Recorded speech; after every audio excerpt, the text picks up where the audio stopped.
or in the club, it's gonna get banned. And that only song that really was gonna get barred like that was Pow. Remember Pow, you know, Lethal Weapon, all of that was on it. That's why no matter what they do or what they say, like I see like them doing a lot of like UK funky top 10 or top 5 hits and stuff and leave my song out of it, I don't even care, because my song is the most impactful UK funky house song ever.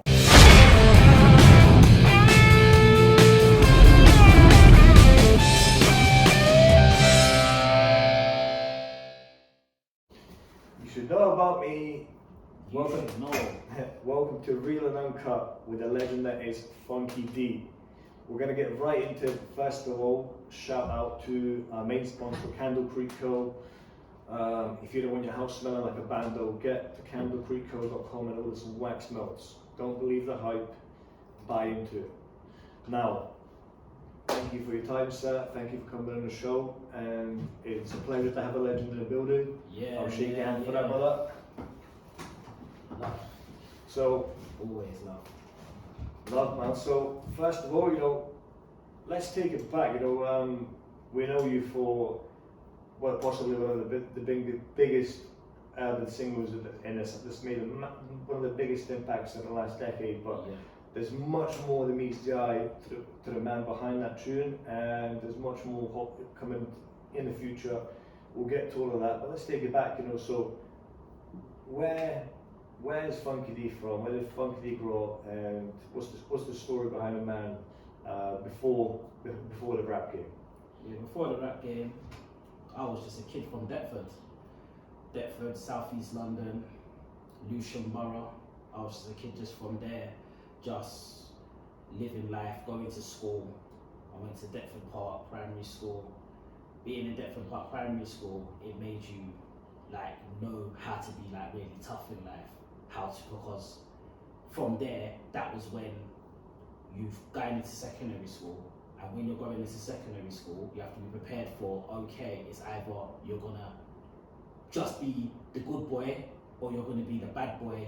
And that's how it just led you going down the stray world of just going onto the roads straight afterwards, because you start noticing that this person's got this, that person's got that. Then you're seeing all the girls there around all the road guys. So you're not gonna just be just sitting back and not being around all the girls that will know anything. So you're gonna start rolling with the cool kids, and that's what I just learned. So it's like a defense mechanism, and then you see what, you know, that side of life can get you, and you want to find the things in life, and, you know, coming from like those ends, there's not many ways you can get that, you know. So it's like, you know, you jump into that, and of course we all want that, you know. And I'm speaking from experience myself, you know, and you know, that's why I'm glad I'm still here. But yeah, like I fully understand where you're coming from, bro, because especially coming into secondary school, I've had to grow up tough, because obviously I come here as an immigrant when I was 8, and I went into secondary school when I was 12, and I was thinking, these kids are coming from these other schools, like now mixed, like what's going to happen? So you know, your back's against the walls kind of thing. Like, you don't want to be a victim, but you also know your potential. You know, so it's a tough one. But yeah, definitely. So, I mean, when did you like discover music then? You know. Well, my cousin Risco, big up Risco, he must have just been MCing at the local Deptford Adventure playground. He must have just been MCing, and I started seeing, oh, people are singing along to his lyrics. Oh, girls are liking what he's doing. So I'm like, you know what? I can do this. But it took a while to build up the confidence. And then there was a next youth club in Deptford. It's called Peabody. We started going there, and that's when everyone started just realizing if the mic was for them or it wasn't for them. So I must have just been going there, MCing different people's lyrics, because in them times that I was obviously influenced by like Soul Solid and stuff like that. So I was just basically just MCing their lyrics on the mic. And then one day my cousin was like to me, like, cousin, you have to start writing your own lyrics. So I was like, you know what? Let me just start writing a lyric. I can't even remember the first lyric that I wrote. I think it was like, what do you bloody reckon? I'll jack you in a second, make you run like David Beckham. It was that. I think that was like the first lyric that I actually wrote like on paper. And I used to just MC that one lyric all the time, just that one lyric, and I used to pass over the mic. But people just started learning it, and then obviously my name's Funky Dee, that's my street name, and obviously my music name is Funky Dee. We'll get into that anyway for the transition change of that. But then I must have big up Danny. Yeah, Danny. He used to do Flashback FM. Danny Blaze. He used to do Flashback FM. I never ever got to go on Flashback FM, but he used to come down to the youth club and he used to DJ. So he was like to me one day, like, yeah, you need to like come and do more lyrics and write more lyrics. Yeah. So I was just come home from school early and just write loads of lyrics. But before, I used to just dilly dally after school, go into a place called the Ghetto, it's New Cross, used to just chill there, hang out with everyone. But I said, you know what, let me just not do anything like that and just come home early. My mum was shocked that I was coming home early. Used to just write so much lyrics, knowing that on the Saturday I'm going into his set, so I must have had like 4 new bars. I think there were like 8 bars, then times 6. I've never used to write 60s. I think it was like 8 bars, and I used to put the next 8 bar after that 8 bar, and then pass the mic over again. So I must have wrote them, MC'd again. Everyone started liking it. I don't know why they were liking it. And how old were you liking before? it. I was 14 years old, so it was one of them ones there where I was just kept on going, and Little D, he was in my crew that I met. Shout out Little D. P Money was in there as Shout well. out P Money. We just they was like basically like our ops, not our music ops, because me and the next guy, we must have had our crew, and then they must have had their crew, because we was in Deptford and they was in New Cross. So it was like I don't know why. It was like more like ends.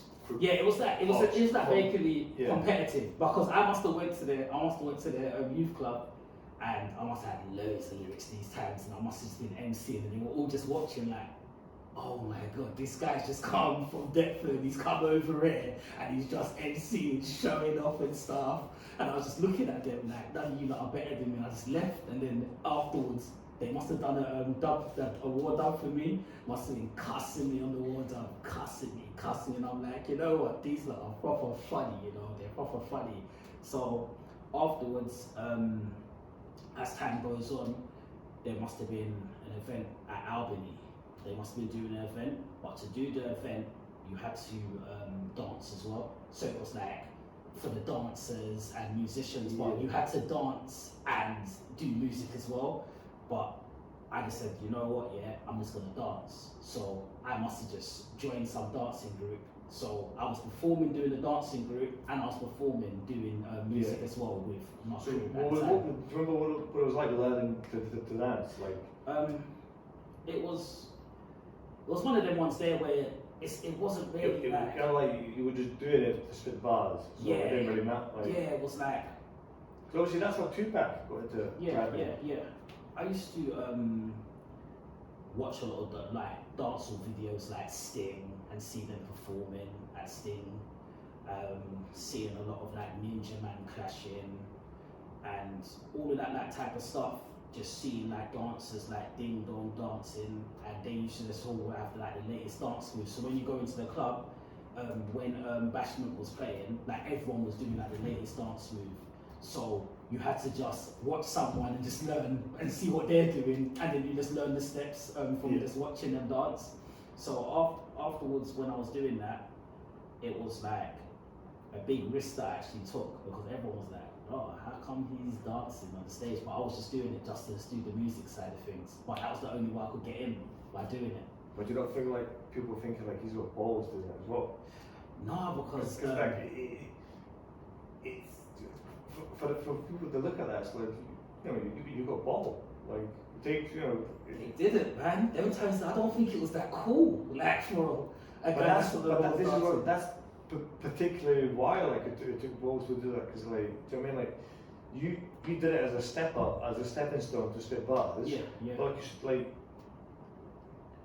I mean, how many men, you know, that like all the people that were sitting back watching, they weren't doing it. You know, No way. But it was so funny because the guy that was actually hosting it, he was like saying everyone's, yeah, we got this tonight happening. Everyone's like, we got this tonight happening, and we got Firma MC with his crew, and everyone was like that, and it was like, oh my days, you're really just doing doing me dirty like this. This is a borough, you know. They really doing me dirty like this, but I wasn't really phased because when I went out there and I was done the dancing part and then he was actually performing, everyone was getting mad for my lyrics. So it was like, okay, what, do you not like me or you don't like me? But I was like, you know what, I'm just gonna keep going on.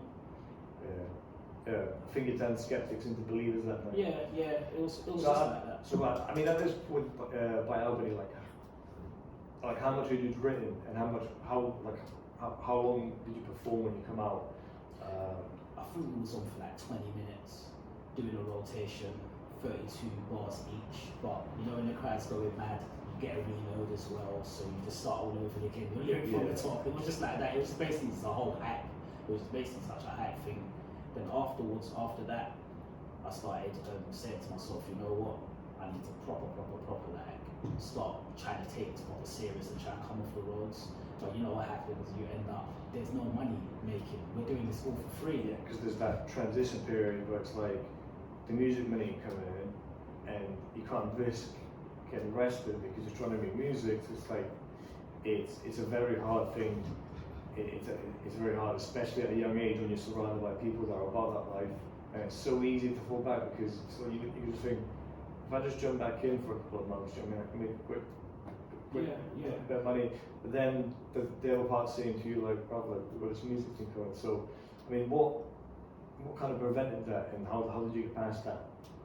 It was hard. It was actually hard, proper hard, like coming off the roads and actually just doing music, because when you're actually just doing music, you're basically in your own world. But then when you're on the roads, you're around all your friends, you're not missing out on the fun. When stuff's happening, you're not missing out on that. So I was just not really taking music that serious to effect.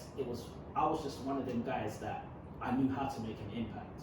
So if we're in a room and everyone's in the room and there will be a million MCs in the room, I know that when I'm actually on the mic, I could catch everyone's attention. So they wouldn't know to go hype for me or just watch, but afterwards they'll be like, yeah, you done so sick.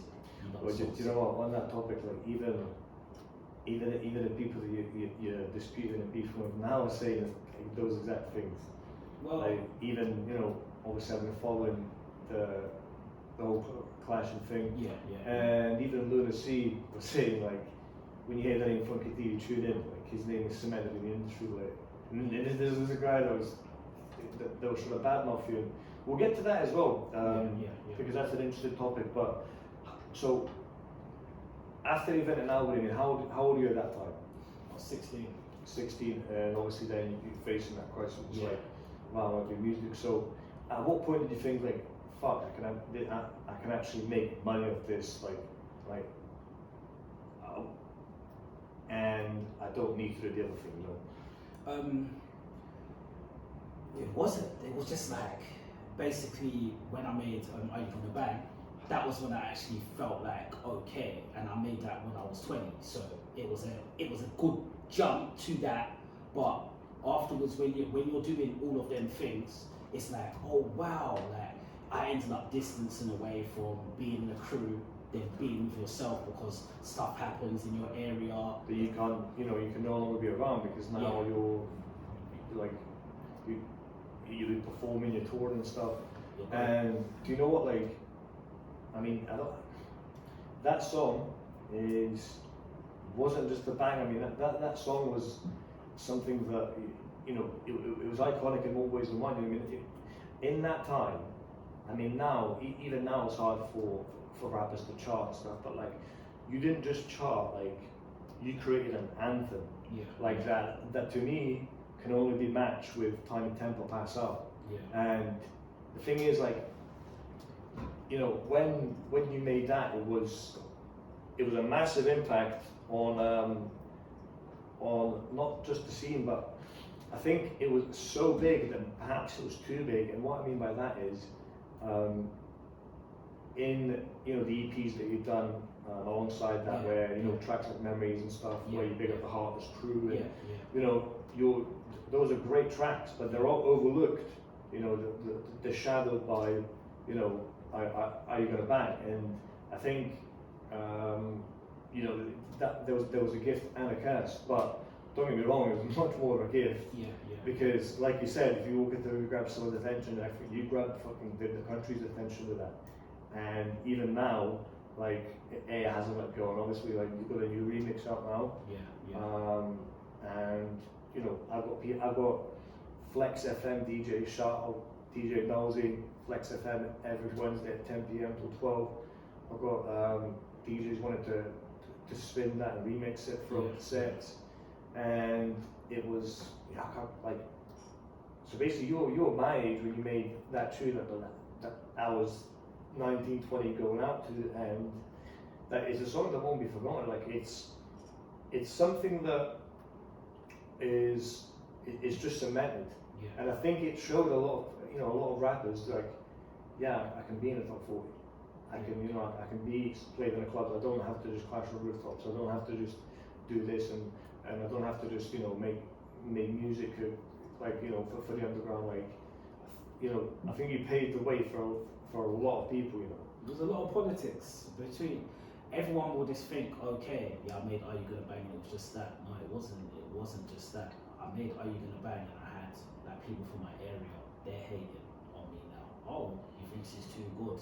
Oh, he thinks he's distanced themselves away from me, or having the wrong people around you that just want to be around you because you're hot. But me, because I'm just one of them guys that if someone's my friend and they need a helping hand, I would actually like do something for them and help them out in life and everything. And that's like a gift and a curse at the same time, helping them, because you can help them get to hair, but then when you're hair and they go up there, they just walk off into the sunset, and we're not speaking to them. That's why I don't trust no car. When stuff hits the fan and everything, you can't ring that person and ask them, oh, can you help me out with this or help me out with that? You have to just go through it all yourself. Yeah, but when you're performing, they want to be backstage with you. Yeah, of course. They want to be around when everything's all good. Yeah. It was after when I made Are You Gonna Bang? After I made Are You Gonna Bang?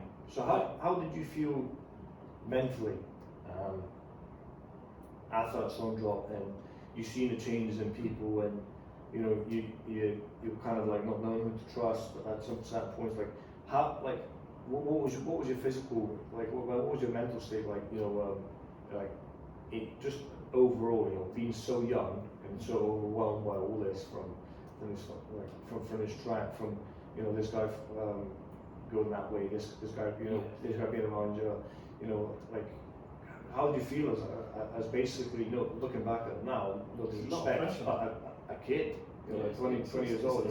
It's a lot of pressure, but the funny thing about it is that when I've made the track, I was getting like so much people going, oh, this track's shit, it's not gonna work, it's a bit too hardcore.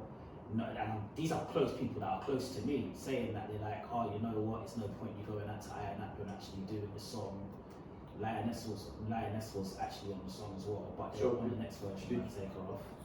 So like, going back to the actual song, did you record it in Iron or like? No, I didn't. And how did the lyrics and how did all that actually come about? The lyrics came about. I was at a house party in Lucian, and when I was at the house party, I was just spitting the "Boy, are you gonna bang you?" And then one guy was like, "Oh, why are you talking about "Boy, are you gonna bang?" And you go in that part, you never even been to Napa before. So I'm like, "Oh, you're giving me a low blow like this."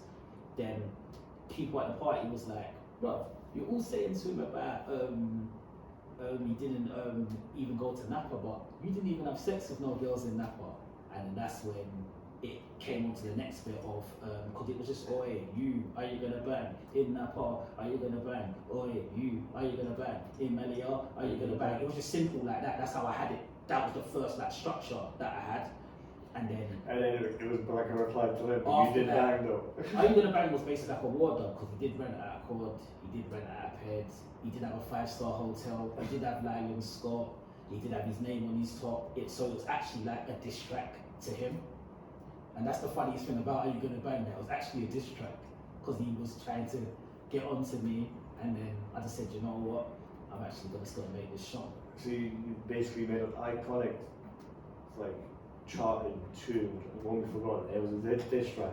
Yeah, but That's iconic. I never played it over here. And when I went out to Arcadia, that's when I played it for the first time and started giving out the CDs to DJs, and then lots of DJs were like, "Oh, I'm not playing this song." These are proper like the funky house DJs. They're refusing to play the song, but you know what? People, they kept on asking for the song. I want to hear this song. I want to hear this song. So the DJs had no choice to play the song. No matter how much they were trying to block out the song, they couldn't block the song out. They, even when they done everyone came back from Napa, they done a UK funky concert in Wembley. They didn't even book me for Wembley. They booked every single person. Gracious K, the Deneos, the KIG. They booked everyone except for me.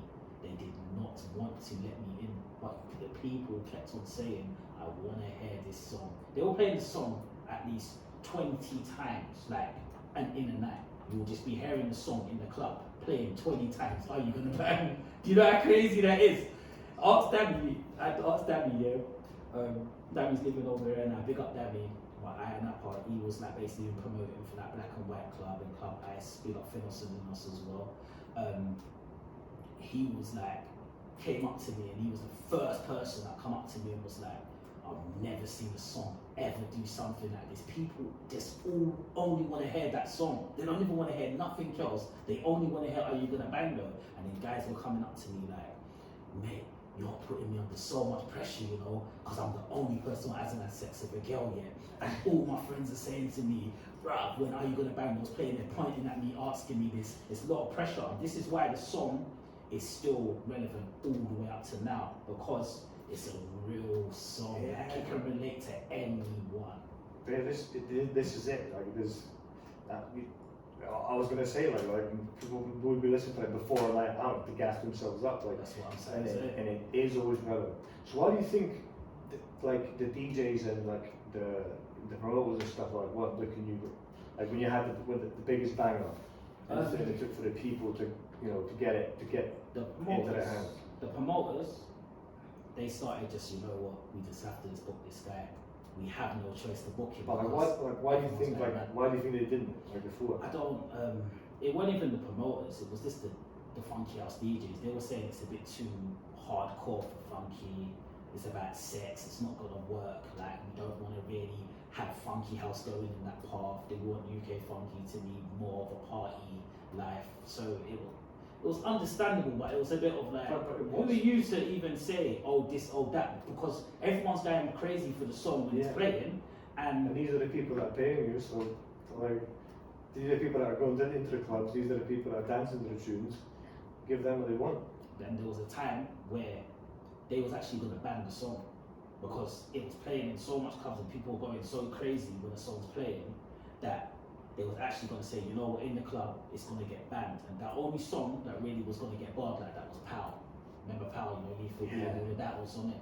That's why, no matter what they do or what they say, like I see like them doing a lot of like UK funky top 10 or top 5 hits and stuff and leave my song out of it, I don't even care, because my song is the most impactful UK funky house song ever.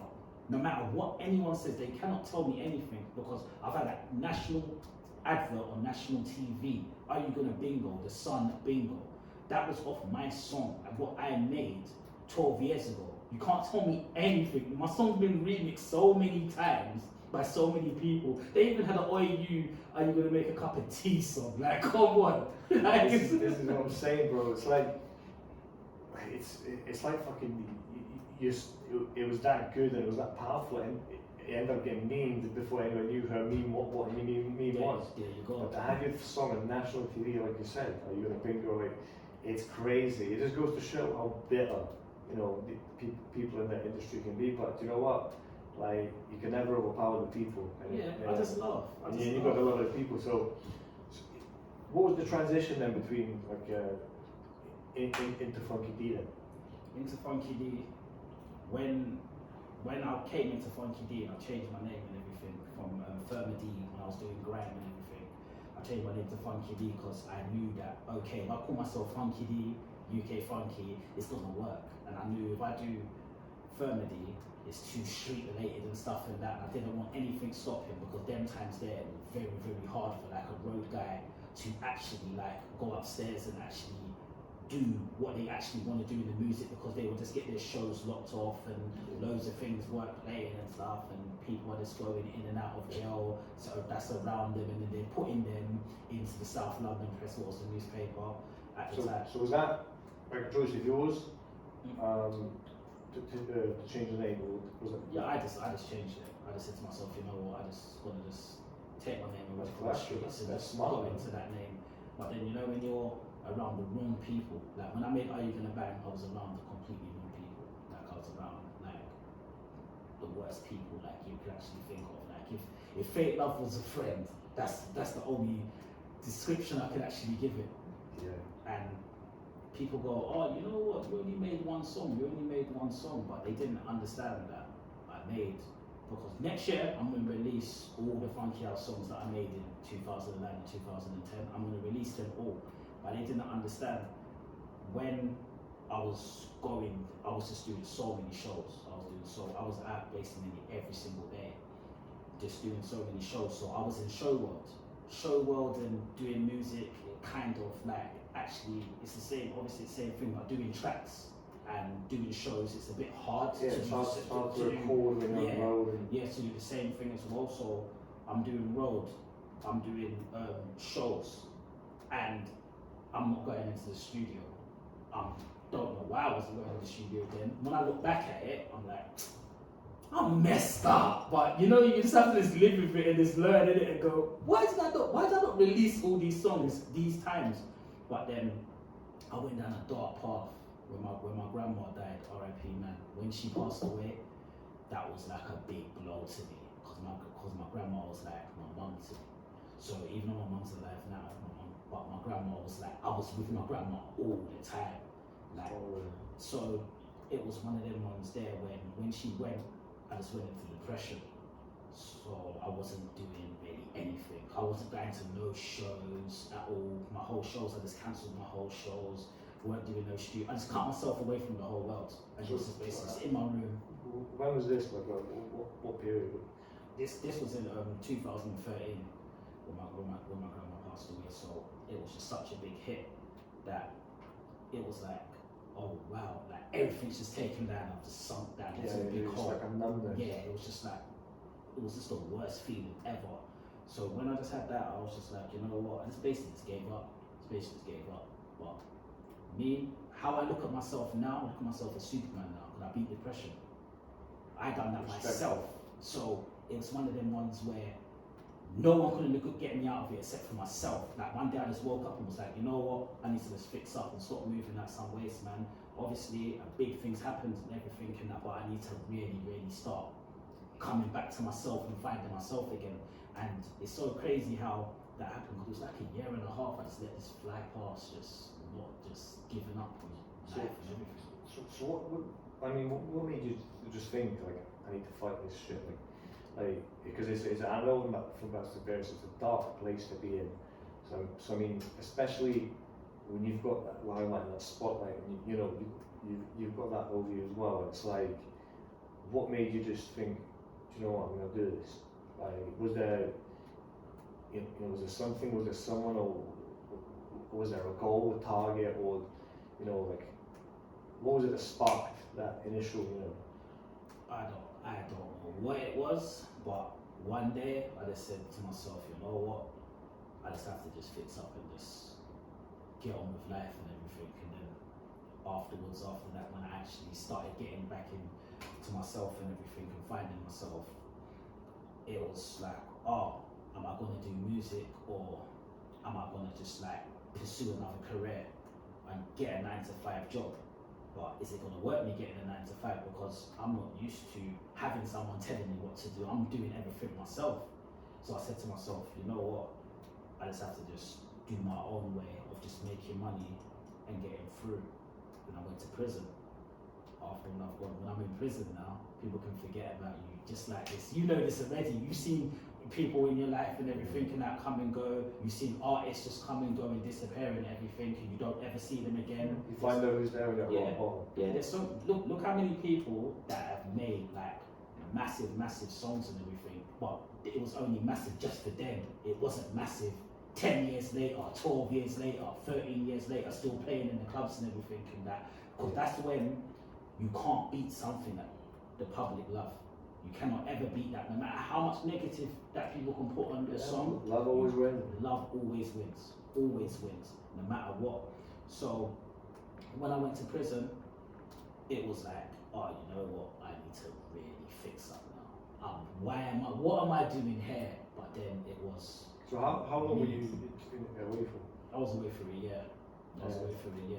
So that was a nice good thinking of, you know what?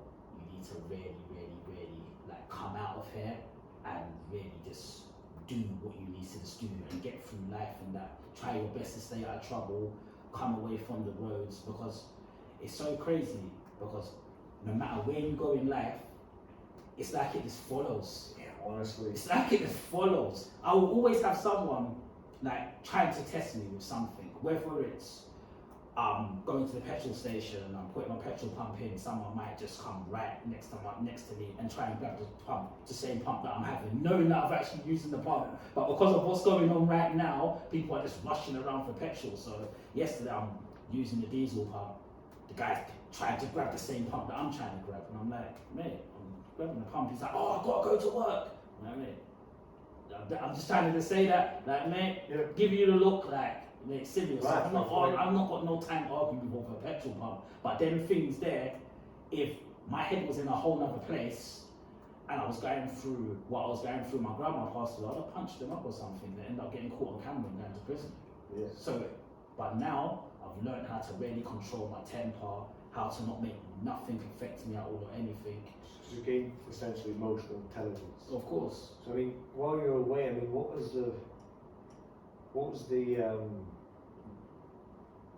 was there any moments that you can remember that stood out to you, like good or bad? You know, like while you were away, when you had time to think, and were you writing when you were away? No, didn't write no lyrics at all or anything. When I was away, Did you ever hear your track when you were away? Oh, that's the worst. That's the worst. I'm sorry to bring it up, bro. You want to know the funny thing is, I've come through on reception, and the receptionist guy is looking at me and he's like, "What are you doing here?" But you know when you're going through so much in life that you actually forget yourself. You forget. I forgot that I'm Funky Dee. I just thought of, I'm Firma. I thought of my street name. I just forgot that I was actually doing music. I forgot that I actually made a big song. I was just living. That's all I was just basically just doing. So when the receptionist guy was like, "Yeah, don't worry about it. I'm not going to tell no one if they don't notice you at all or anything." Then I've gone into induction. Everyone's coming up to me. "Oh, what you mean? Are you going to bang? Oh my God. What are you doing here, man? I used to love that tune. Oh, that tune is sick. Oh my God." And then when I've gone onto the proper wing, everyone stopped. The whole jail knew that I was in the jail. So everyone's basically just stopped when I've gone in there and they were just staring at me. And I'm just like, why is everyone just looking at me like that? When I've gone into my cell, like loads of people was like, "What, are you really Funky Dee? Like, are you really Funky Dee?" And I was thinking to myself, wow, it's so mad that I actually really forgot myself and actually forgot who I was and everything. And it's, your life just basically just takes over. And these people still just remember me and they're talking about my song to me. Then my song was playing on One Extra.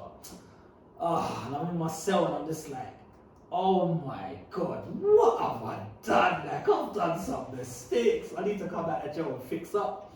So, like, I mean, did that though, like, the people, like, obviously, you met in jail and stuff like that, like, did that kind of, like, push you to it as well? Like, thinking, like, I forgot myself and these men are banged up 24 hours and they ain't forgot about me. Yeah. Like, it was, I mean, it kind of been a nice feeling, but like you listen to your children and being stuck there, but perhaps do you think in some way it was a feeling that you needed?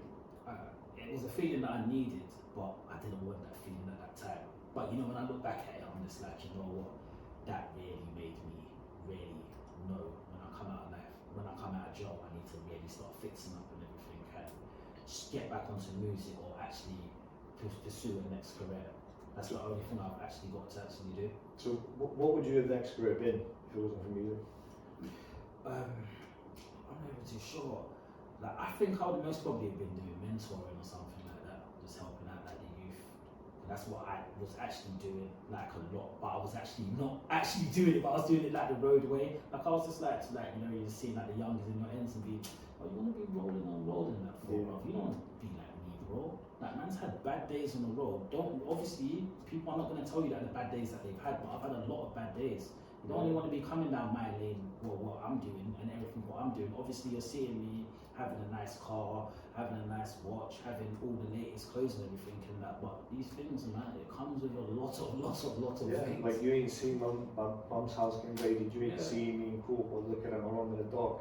Like they only see, people only show that side, but the thing is, you gave them advice, but you also practiced what you preached, you know. You've done a music thing and you became successful from that, so in a way, I think without perhaps knowing it, you've mentored more people than you'll ever know anyway. Yeah, I've done so much for so many people. I've helped like a lot of people like get to where they want to get to in their music career. So no matter what anyone says, my name will always be cemented. No matter anyone can say anything about me. They can say foul stuff, they can say anything, but my name in this whole music industry, it will always be cemented. I've done too much. I've done too much behind the scenes. That's what I've done. I've done too much behind the scenes, which whether they want to big me up in their interviews at all or anything, they know that I helped them. They know that, and that's just good with me. Because when I was helping out people, I wasn't helping out people for any favors at all or anything. I was doing it for the love. Yeah, there was no ulterior motive. It was just from the heart. But then when people like stop answering your phone calls and stuff and distance themselves away because they've got what they wanted away from you and that, then I know how to brush it off. Before, it used to get to me like, oh my god, I can't believe that I let this guy just trick me and everything. I actually thought this was my friend. I feel betrayed, but it's one of them ones there where like, do you think time goes on, it just brushes off. Do you think losing your grandmother played a big part in that? Because after you lose that, it doesn't really matter about losing these piss outs. You know. Well, you know what it was? You see, my grandma, she was just like so kind. She was like the kindest woman. So, next door neighbours, they used to come and ask for milk, they used to ask for bread, they used to ask for different things and everything. And when my grandma passed away, they wasn't even at a funeral. And I'm like, oh my god, after all these years, my grandma giving you stuff from that butter, this. When you needed washing up liquid, that, you couldn't even go to her funeral. That was like a big hit. That was like a big blow. Like I couldn't believe it. I can relate, man. Crazy. And the saddest thing about it is, going through that myself 18 months ago with my dad, we are the way we are, so no matter how much I try, to be the piece of shit that the piece of shit was to me, I just can't be that guy. All I can do is just walk away. But the guy where my dad used to sit in the restaurant every day, he was partying somewhere on my dad's funeral and stuff like that. But you know what, it's like I said, when you go to prison, when you hit a low point, you see who's there and who's who, and I saw that, and in a way I'm glad, because I'd rather see sooner rather than later, and it's sad because I see my dad do so much for these people over the years, so much, and he sacrificed everything for these people, and they were saying to me like, the reason I've not been around is because I don't want to see him ill and stuff like that. It's like, nah, it's just because he ain't got no legs to do favors for you no more, and that's why but the thing is, it's in the end, it's that person that it's like when someone does wrong, they can rob you, they can rob me, they can get away from the cameras, they can get away from the police, but then they can't get away from the mirror. They can't, they know what they've done, they have to live with it. Of course. So it's like, to me, it's like my dad died knowing he did everything for everybody, as did your grandma. And these people that didn't return that favor not only showed their true colours, also one day, because sometimes when a good person like that is around, like your grandmother, like my father, people take it for granted until it's gone. They realise that they lost it 1 in a million. Of course. And it's only then they think, fuck, I should have I should have been there. But by then it's too late, and by then it's their loss, and that's why I'm so quick to walk away from judgment. I don't have very little trust in a lot of people, and a lot of things, you know. That's like me, man. And it's because I've been done too many times, man. And Yeah. it's like I've seen people come and go, and I've noticed a pattern, you know, when I'm up here, the whole world's here. Of course, of course. But who's there, you know, when you're depressed in your bedroom waiting for someone to come through the door, Yeah. waiting for someone to knock the door, Yeah. like when if you're looking at your phone and there's no notifications, and then you realise, like, when you stop texting first, you realise who's there, you know what I'm saying? Yeah. And the true friend sees that depression in your eyes and sees when you're unhappy, you know, you ain't got to tell them. Yeah. And trust me, I've been alone many a night, and it's a horrible thing to go through. Of course. And for you, so when, like, so you get out, and what's the first thing you do, like, just in general, and also like just in career-wise in music? Yeah. When I've got out now. Said to myself, you know what? I'm gonna have to start going to studio. Started going to studio. Then I met the devil. I could not believe it. This guy is actually the devil. I think, yeah, like the universe has gone, you know what, we're seeing you going so hard now and actually trying now and taking music serious. We're going to give you a big test. Yeah, let's see how bad you want it. I'm not even going to name and say his name at all or anything. Like, I can't obviously do all of that stuff, name dropping and stuff, but he's come around and I've gone, you know what, let me help you out in music. So I started helping him out in music, ghostwriting for him, stepping back my career, but going, you know what, I can actually help this guy and it actually works. So I put the whole plan in my head and everything and said to him, you know what, do this, do that. So, but he can't really like MC on beat. So I was writing the lyrics and then going in the booth and then coming out of the booth, and he was going over like basically my skeleton of the lyrics and everything. And I'm saying to him, you're so sick, you're the best, no one's better than you. Just, you know, just built up his whole confidence and everything. That he's thinking that he's actually bigger than me now. He's actually thinking he don't need me because labels are giving interest in him. But he's thinking, you know what, I'm gonna have to owe this guy something. So you know what, I'm gonna have to cut out from him because he's promised me. He's like, oh, you know what, yeah, when this money drops from the label, I'm gonna give you this. I didn't ask him for anything, you know, but he said that to me. So you know what, 6 months has passed now. He's got paid, 6 months has passed. I'm not hearing from this guy, I'm not hearing nothing. Now I was in JD and my friend's going, you know what, this guy's never gonna pay you. I was like, you know, I don't even care. My friend was like, no, test him and see. Go on, message him and see how he is and everything. Messaged him and everything and that. I've gone to him, oh, what you said about that money? He's like, oh, yeah, soon, man, soon. But you know what, yeah? I'm gonna send you over some money now, innit? But don't make a habit of it. I went sick on this guy. Who the you think are you mad? I built your whole thing that when you came to me, you were begging me for help, telling me you ain't got no money at all or anything. And then I help you out. And then you're trying to do this over money. You're trying to so your real true colours are showing now and everything. So you've gone from that guy that was begging me, that now you're actually getting money, and you actually think in your head, oh, I've got more money than this guy. You're actually really, really believe in yourself that you're great. When the hell did Daniel's son think he was bigger than Mr. Miyagi? When Mr. Miyagi's all teaching him karate. You never heard Daniel's son going, don't tell me how to do that kick properly, and then kicking Mr. Miyagi in the face. You just saw that. Exactly. He's done that. But guess what? I know he regrets it. Because after that, everyone's seen. Because the work rate's slowed down now.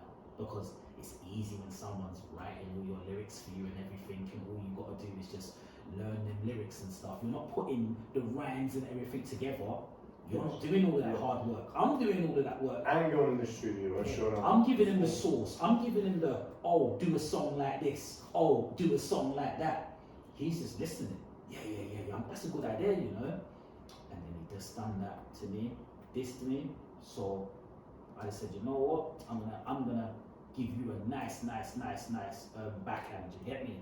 Like my backhand was not physically touching him. I said, you know what? Let me show the people. So I sent him 2 war dubs, and after them 2 war dubs, everyone's listening to the war dubs, and they're like, "Oh, this is mad!" And you know what? They didn't even know that me and him even fell out with each other. I waited till he went on the plane. I saw that he was boarding the plane, going to America, and I said, you know what? When you land off, you're gonna see your timeline is gonna go crazy. You're gonna see your notifications really popping. See, he's most probably landed, came off, saw his mentions getting mad, and he tried to. I don't know why he's doing this. I thought he was my friend trying to do that stuff. Then after when time goes, people start seeing, oh, you know what, this brother is actually a piece of shit. He actually is a piece of shit. And they start learning, and then more things start coming out, what he's doing, more and more things, and they start going, you know what, you was actually right. Every single thing that you said about this guy was actually the truth, you know. And then, you know what happens, innit? He's right now. Obviously, I don't wish my downfall on no one, but he's in a dark place right now. Listen, you know, you can't create your own storm when you complain when it rains, bro.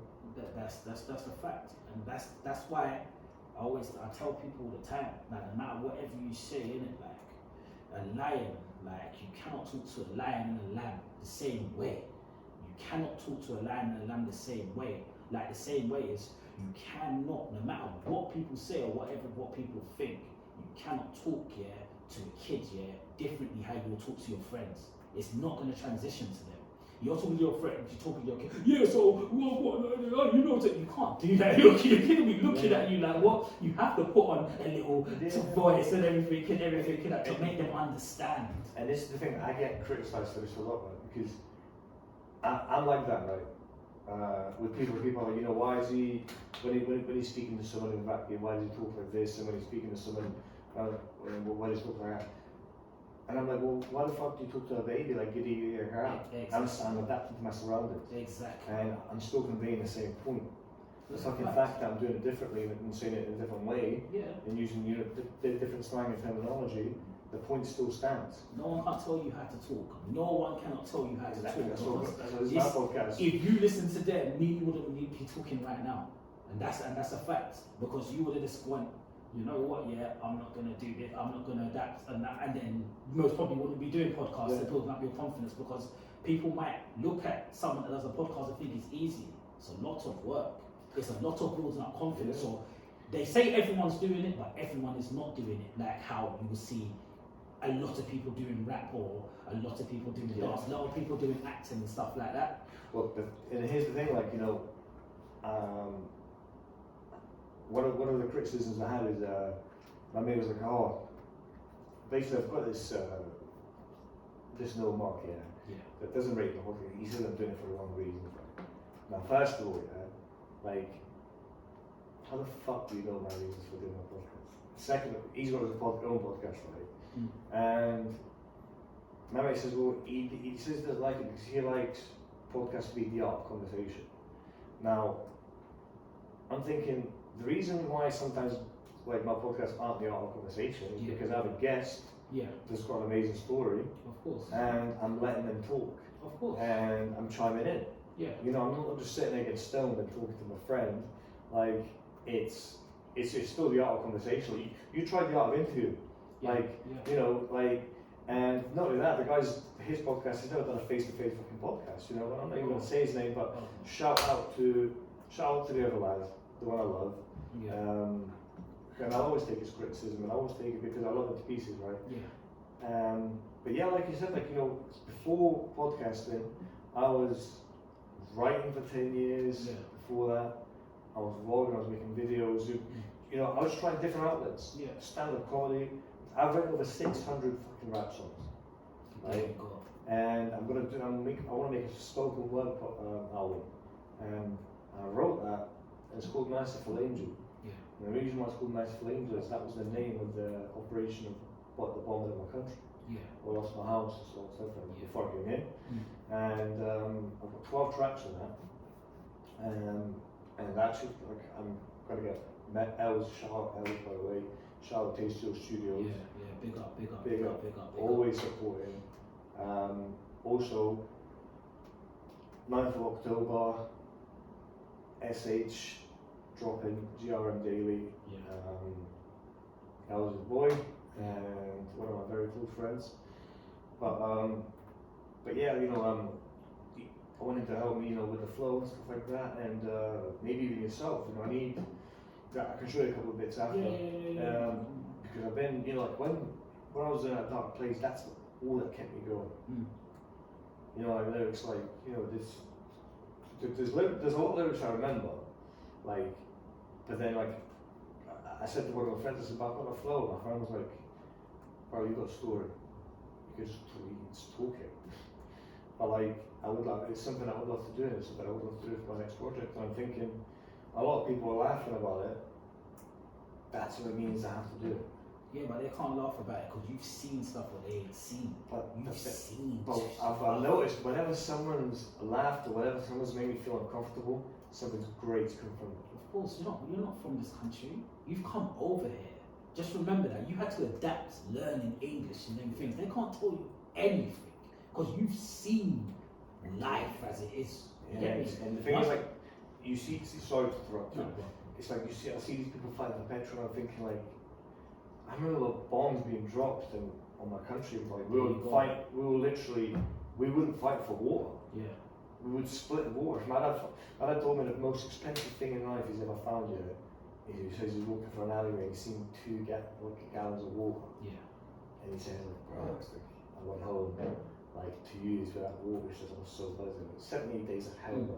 To me, the way I looked at it was, I had my mum on that side and my dad on that side.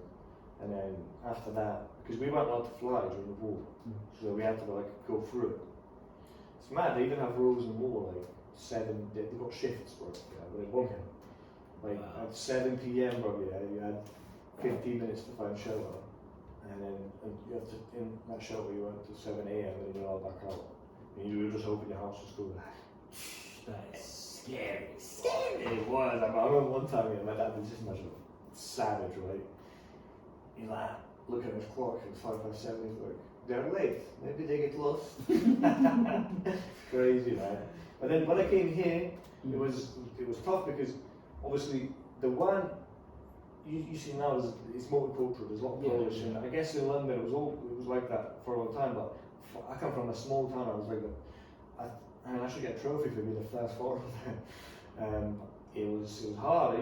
I used to get beaten every day, and my dad would just walk to the door until I hit back. Yeah. I remember one time, like, this geezer was on top of me and he was hitting me with a hammer, and then my dad's ran out. Thank God, right? Yeah. My dad took the hammer off him, and my dad's hitting me with a hammer for letting someone hit me with a hammer. I was so confused and hurt at the same time, bro. Making you learn, though. I never made with a hammer again, bro. If I had a fight in school, came back with a black eye, what? Are you mad? You're letting this oldest son? Are you crazy or something? Are you letting this kid? Are you mad? You better go back out there and go and do something. We still got memory? Just check with the producer today, Boss Man, by the way. We were just speaking about him for making a lot of things happen. Gonna help you on spoken word, and Young S Grind Daily October 9th. It's coming out. It's this kid is an animal, like, honestly. And yeah, so people don't understand, like, our culture is like are different. Like, even when I'm not out now, like, I'm scared to go home if I get too drunk because my mum will beat me, bro. Like, I'm 30 years old, and I moved in back when we were mum. Like when my dad passed, I'm terrified. Like, they don't understand. Like, I get PTSD when I see a flip flop in the air, bro. Like, we've been raised different. Like, and that's the thing. It's like, I see my English friends coming in the house and swearing at the parents, and I'm like, bro, if I did that, like, it would be R.I.P. I remember, like, see me, I don't know like having a dad in your household's like. So when I used to go to my friends' houses and see them with their both parents and everything, and that family just basically together, it was like a whole missing puzzle. But I never knew what it was actually like because I never went through all of that.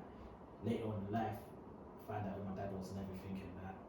But my dad passed away, so it was one of them ones there where I speak to my brother that was on my dad's kids. I speak to him, we talk all the time and everything. So it's So like, do you learn a lot about your father? yeah. Learn a lot. We just talk every single day. Like we just talk every day. Like talk for like 2 hours and everything. Just basically just doing catch up through the whole years and everything that's gone past and everything.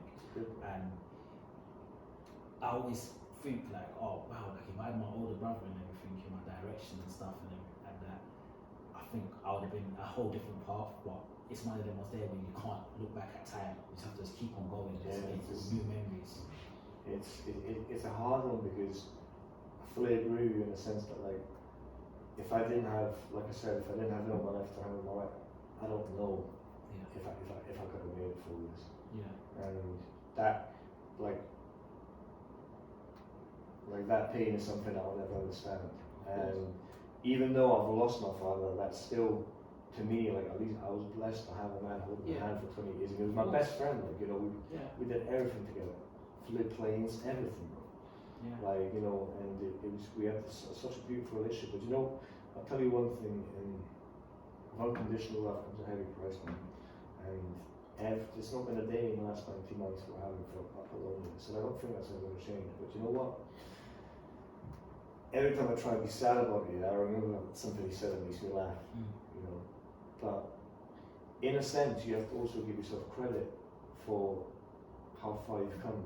Yeah. Without that support, like what you did on your own, because like you said, even the people from your own end like won't support you, like even the DJs that won't support you, the producers won't support you, but like the people were. Yeah. So all those things that you said to mentor those children, you then went on to show them. Yeah.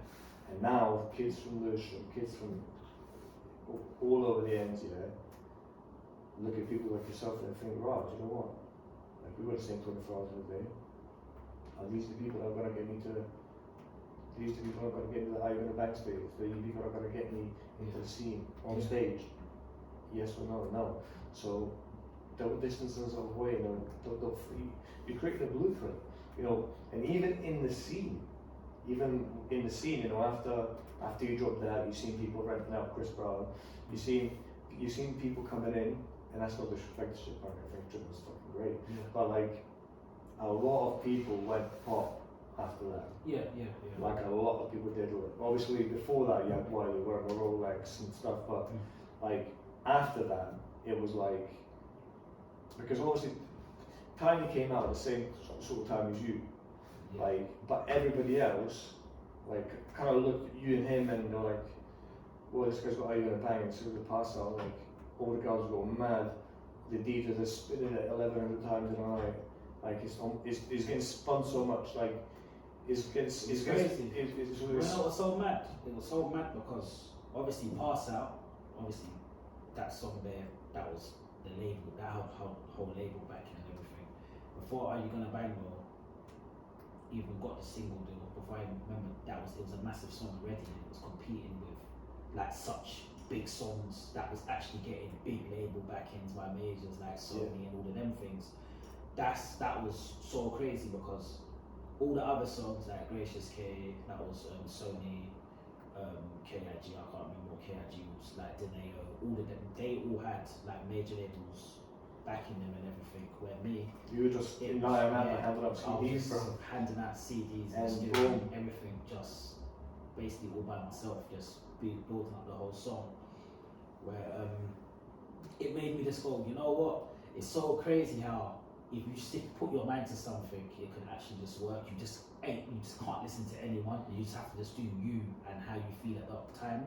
Where before, it was one of them ones there where I was like, oh, I can't believe it, I made this song and every people are coming up to me, they're always talking to me about this one song. This song can never ever get away from me, but I just have to just live with it now. I have to live with it. I'm actually proud of myself. I'm proud of myself. You should be, man. Like, Proud of myself. you know, if you just think, what if you'd listened to that guy in a house party? There was, you never been to an airport. Do you know what I mean? Like, and what if you listened to him that night? You know what, he's right, but you didn't. You followed your gut instinct, and that's the grandmother. Yeah. You understand? Like, I truly believe that there's people that look over us and the push of man, and I think, 110%. and I think, you know, going creating that, handing out CDs and being up there with billion-pound companies, realistically, that have got the biggest funding in the world. From handing out CDs in Iron Apple, at the end of the day, like, you can't buy the people buy you. And I think a big part of that, though, from speaking to you now and from you know, from hearing, you know, about the way you are and stuff, I think a big part of that is authenticity as well. And I think people, like, you know, like, at the end of the day, like, the truth always prevails, and, you know, if people are lying and above, and I see it a lot. I got stick, right, for calling, not for even calling a rapper, just with statements and facts, you know. Okay. Right, I'm not going to name who it was, but it was somebody that always raps about bandos and crack and whipping, but like, he got arrested when he done tag for marijuana, and after that he got signed by a huge American label. So it's like, you're not gonna whip crack when you sign it. So, and even in interviews, like, after that, I had to fake Pug Mark Visa, but every song was a bando. So, okay, I can get it. We shot in cheese and bando, whatever. So I get stick for that, and some guys are like, well, you know, obviously everyone exaggerates in the lyrics. They're like, well, they shouldn't, because those lyrics, if you talk about doing this and that, like, they're gonna make young kids do this and that, correct? And not only that, like, they're gonna expose you to fraud, and that's why I like people like, say for instance, Plan B said himself, is like, look, my lifestyle is still enough for me to make rap, so I create characters. And that's what works for him.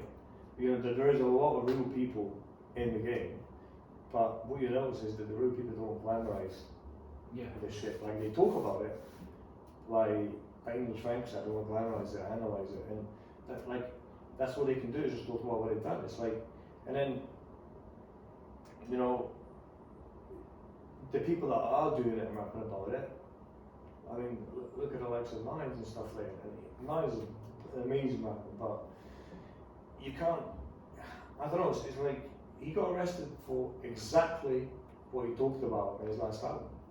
Like, that's what, like, so it's like, it's a hard one, and then that's what makes me think, like, all these, you know, 90% of these people, it's like, you're rapping about, like, you're either snitching on yourself or you're lying. And that's what I like about the likes of yourself, you know, you make tunes that are real, that everyone can relate to. Not everyone has to be the bad man. Not everyone has to be the guy that stabs people up. Like, just be real. You've made a song that's timeless, but like a song about stabbing someone and weighing up. These songs are like, look, that game was here before us, it'll be here after us. But like, the reason what makes Ivan Band so special is the fact that we can relate to it at some point in our lives. And it's almost a generational song. You know, if it gets re-released now, people that have never heard of it, 18-year-olds, will be like, I can relate to this. So, you know, that's what makes that tune special. But going back to the other, like, tracks you recorded at that time, and I really rate them, especially Memories. Memories is my favourite. It's like, I think, you know, them tracks was not writing like lyrics. It was just me basically freestyling in the booth. It wasn't me actually writing the lyrics and learning the lyrics and spitting the lyrics in the booth. Do you think that's because you were touring so much that you never? Yeah, because I was just touring so much, so I was just basically just going into the booth, and I'll just be just like, 1, one day I was just doing a podcast, and now I'm doing and just do line for line, and when I stop, I just stop like that, and then the engineer will just move it a bit back and I start all over again. I was just doing a lot of songs like that, so all them songs there, they weren't really me. It was me, but it wasn't really. I went next year I'm gonna release all like my funky tracks that I vocaled like years ago, but I never released. I'm gonna bring them all out, and that's when people are gonna start seeing, oh, you know what, he's actually got funky house party tunes, and he's got his lyrical side to him as well. But my lyrical side, they don't like it. I get fans messaging me saying, oh bro, I don't like when you do all of that, man. It's good, but I just want to see your party vibes. So that's what I'm going to be giving them. Yeah, but the thing is, like I've had this Verdict, like, and the bars on that are hard. Yeah, Verdict's hard. Yeah, but a lot of fans got onto me and saying to me, I want to see your party side of you. You need to get back. I mean, like more vibes.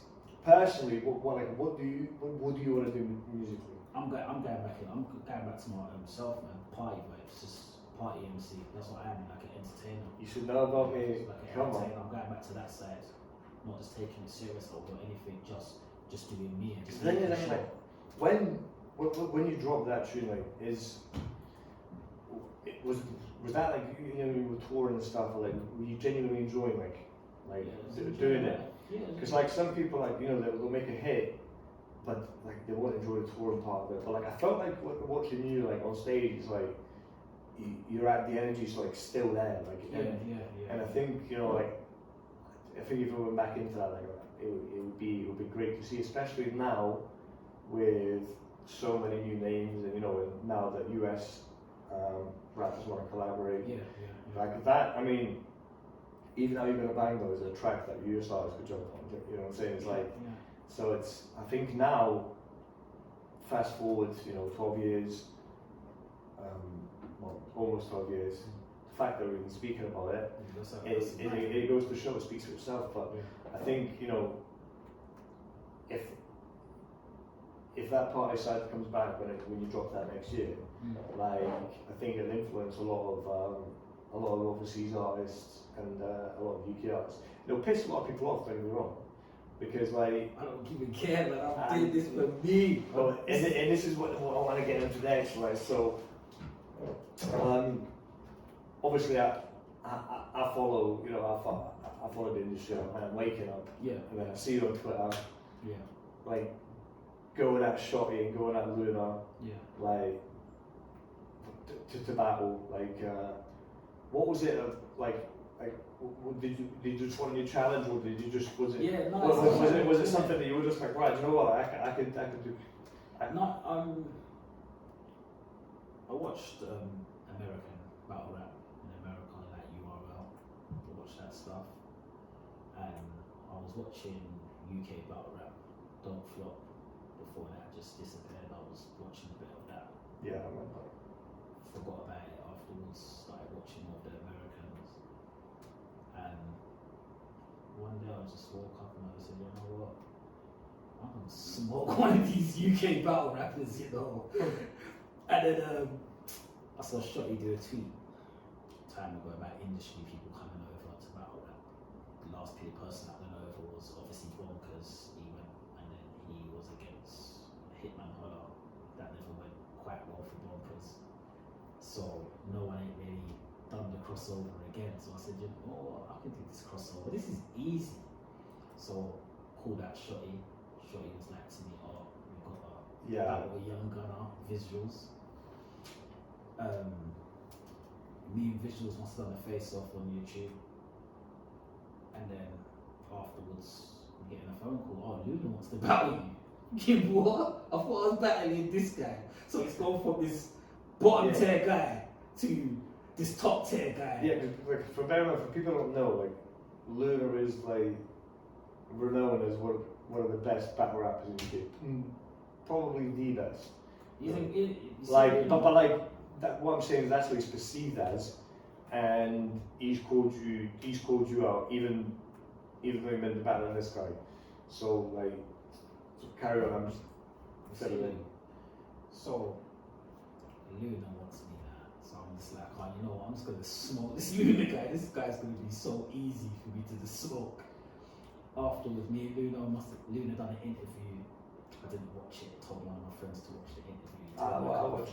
He told me a couple of things Luna was saying. Do you know, like, it was like the biggest backhanded compliment I've ever seen. Like, he was dissing you by saying your name's cemented in the industry, and he wanted to battle you because when people see Funky Dee, they'll tune in. And I was thinking, like, it's not this, bro. Like, but you know what? Like, all respect to Lunacy, like, I'm not gonna disrespect Luna or Shotty. Like, Shotty's made some of the best tunes I love, like till I'm gone. Fuck a cup, I want the full bottle.